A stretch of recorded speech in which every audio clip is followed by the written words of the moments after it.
Yes, the National Hurricane Center, just moments ago, in fact, I had about 60 seconds to cram as much as I can into this, did come out with its latest report, and it is not a hurricane. Expected at 5 p.m. to be very close, and if you notice the strong winds here, 70 miles per hour, that's just 4 miles per hour off of hurricane status. So most likely within the next several hours, we're going to find this to be a hurricane, and there are some changes. At 2 p.m., it was about 280 miles southeast of the mouth of the Mississippi. Now, a couple of concerns here. There are many facets to this story. One is, of course, the size of this, and the other is the speed. It has actually slowed down a bit. I mean, notice only 12 miles per hour. It was up to 14. Now, that doesn't mean much. You think, only 2 miles per hour. But the slower it is, the more damage it can do when it does make landfall. Most of the convective activity is down to the south. Now, that still has to spin around.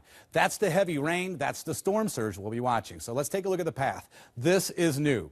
Take a look. Now, expected to be Category 2. I know everybody just wants to know, how strong is it going to be, what time is it going to hit, and what does that mean for me in my backyard? I mean, truly. Don't pay too much attention, really, if it's a Category 1 or 2. I know it's a big difference, it seems like, in category strength and status, but even a tropical storm can do a lot of damage, as we're seeing in Florida right now. But notice, okay, we're looking at the time period. If you want to give or take an hour, maybe around, let's say, Plaquemines Parish, 4 p.m., give or take an hour for landfall.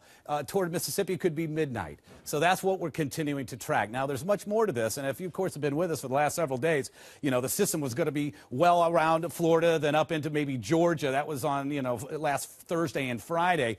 And now the system wants to move up in the Midwest. This is an entirely different story because there is extreme to exceptional drought for many states. That's like heavy rainfall right on concrete. But again, I want to show you quickly for you, this is the spaghetti plots, and we have seen this since last Thursday, move from, of course, Florida, and every pass, it does take it further to the west. Further west it goes, what that means, it's more damage, it's more of a storm surge, of course, for New Orleans, who are set and ready for this, and we're going to get into more of that, of course, throughout the show. But let's not forget about Florida. It's been raining in southern Florida for over 60 hours.